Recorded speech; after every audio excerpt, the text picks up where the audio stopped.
This is Section 4, Biology, and this is Chapter 14, Biblical Christianity with regard to creation. Biblical Christianity in Biology.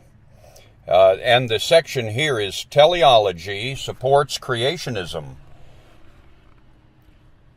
The argument from teleology or design in nature as a proof for the existence of God was discussed in the Christian philosophy chapter. Here, we will emphasize 1. The scientific community's recent affirmations of teleology, and 2. The implications for Origen's theory of existence of design in nature. Teleology, says Alan Hayward, quote, is creeping back into biology. Hardline unbelievers are clearly rattled by the trend. Closed quote. Footnote number 24. As previously noted, William Paley presented the most famous version of the teleological argument, that of the watch and the watchmaker. Since the 19th century, however, it has been widely believed that Paley's argument for a universal designer was effectively answered by the philosopher David Hume, that's Hume. Hume claimed that Paley's analogy between living things and machines was unfounded and unrealistic. Therefore, that life does not need an intelligent designer as machines do. Hume's reply to Paley caused many people to discredit the teleological argument in all its forms, which also contributed to science's willingness to ignore design in nature and suggest that all life arose by chance. But science can no longer ignore teleology. Indeed, science has recently discovered that life really is analogous to the most complex of machines, thereby reinforcing Paley's argument. Denton, a molecular biologist, states, quote, it has only been over the past 20 years with the molecular biological revolution and with the advances in cybernetic and computer technology that Hume's criticism has been finally invalidated, and the analogy between organisms and machines has at last become convincing. Paley was not only right in asserting the existence of an analogy between life and machines, but was also remarkably prophetic in guessing that the technological ingenuity realized in living systems is vastly in excess of anything yet accomplished by man. Closed quote. Footnote number 25. Science is relearning an old lesson. The more one discovers about the universe, the more one discovers design. Many notable scientists inadvertently support Paley nowadays as they describe the design and nature revealed to them through science. Davies is perhaps the most vocal of these modern teleologists. He affirms that science needs an orderly universe in order for scientists to draw meaningful conclusions, then points out the incredible degree of design present. Quote,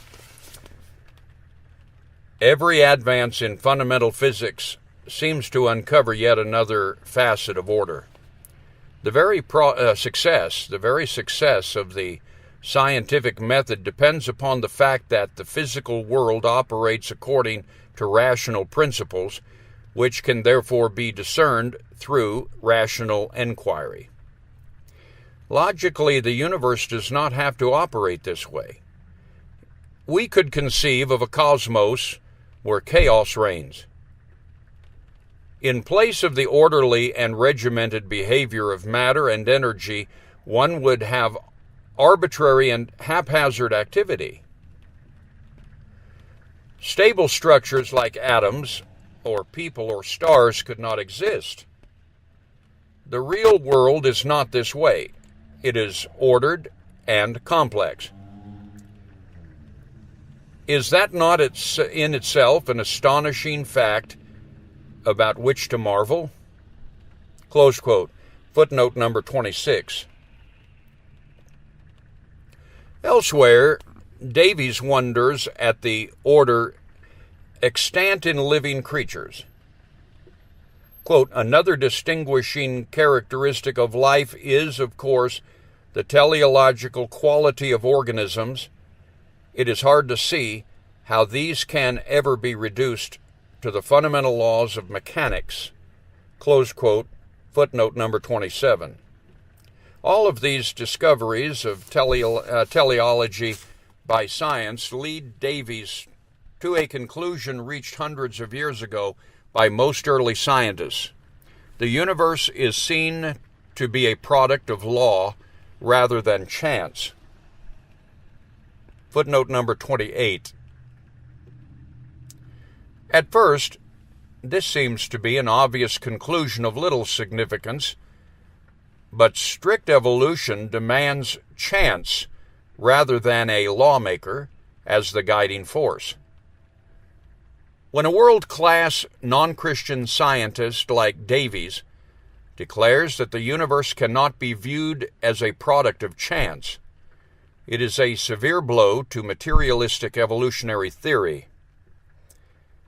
It is also a severe blow to secular humanism and Marxism-Leninism.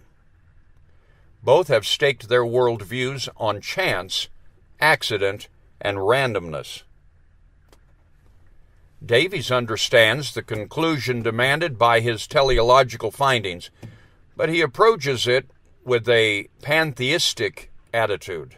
Quote, the very fact that the universe is creative and that the laws have permitted complex structures to emerge and develop to the point of consciousness, in other words, that the universe has organized its own self-awareness, is for me powerful evidence that there is something going on behind it all. The impression of design is overwhelming. Close quote. Footnote number 29. Paul Amos Moody, a theistic evolutionist, is likewise overwhelmed by the teleological nature of the universe. The more I see science, and the more I study science, says Moody, the more I am impressed with the thought that this world and universe have a definite design, and a design suggests a designer. It may be possible to have design without a designer, a picture without an artist, but my mind is unable to conceive of such a situation. He continues, quote, evidences of design are everywhere about us. The forces producing the design are the so-called laws of nature, many of which science has disclosed to us, and many of which still await discovery. The greatest aspect of design visible to us in the ordered movement of the stars and planets in this solar system, and in other solar systems extending on and on through space. A design almost incomprehensibly large. At the other extreme, we find all matter composed of invisible atoms, each of which, in turn, is a solar system almost inconceivably small, with electrons swinging in orbits around the atomic nuclei, somewhat as planets circle about the sun. And so it goes. Everywhere there is design. Everything is conforming to definite forces acting upon it, is obeying natural laws. applicable to its particular state. Whence come these natural laws? There we find the Creator. Close quote. Footnote number 30. Why this need for a creator as an explanation?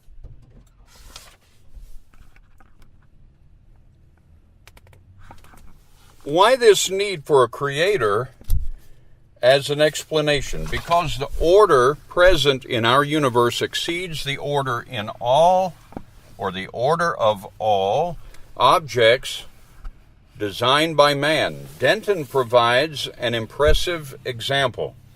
Molecular biology has shown that even the simplest of all living systems on Earth today, bacterial cells, are exceedingly complex objects.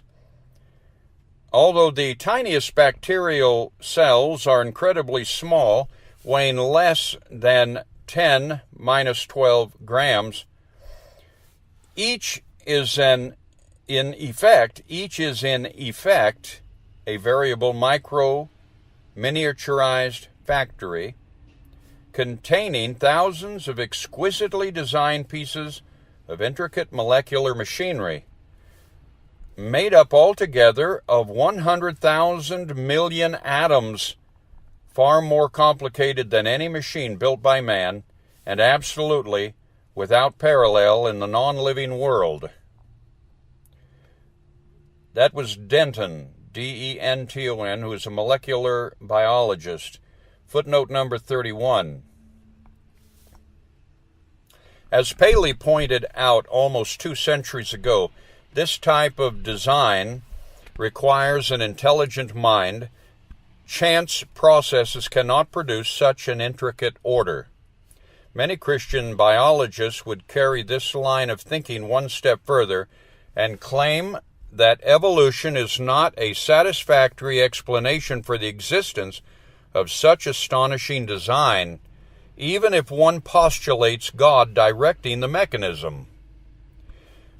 This is a reasonable conclusion because the evolutionary mechanism calls for gradual, transitional steps between species, and much of the design evident in living creatures would be useless, even a hindrance in its developmental stages. Indeed, much of the design discovered in the animal world is still beyond human understanding. How could one help but conclude that a higher intelligence specifically created it? Take, for example, the case of Eumenes Amidae. I'm going to spell that for you. That's the Latin classification of a little worm or a caterpillar. It is capital E-U-M-E-N-E-S A-M-E-D-E-I, and that's 2 words, Eumenes Amidae. It is a wasp-like insect found in southern Europe and northern Africa. Soon after mating, the female insect prepares a house where her young can develop and sufficient food can be stored. Building her house out of small stones, flint, limestone, even polished quartz, and mortar. She mixes her own saliva with flint dust. She constructs her walls in a circular fashion. As the walls grow higher, she begins to slope them toward the center so as to construct a dome-like mosque. A hole is left open at the top. It will ultimately be filled with a construction plug.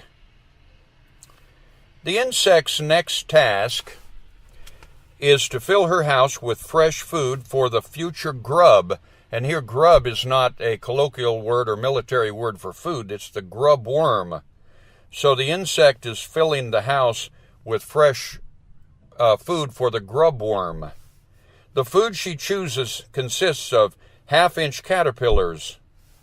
These are partially paralyzed by the insect's stinger. Dead caterpillars would rot and stored on the floor of the newly constructed house. Eumenes Amidae does not lay her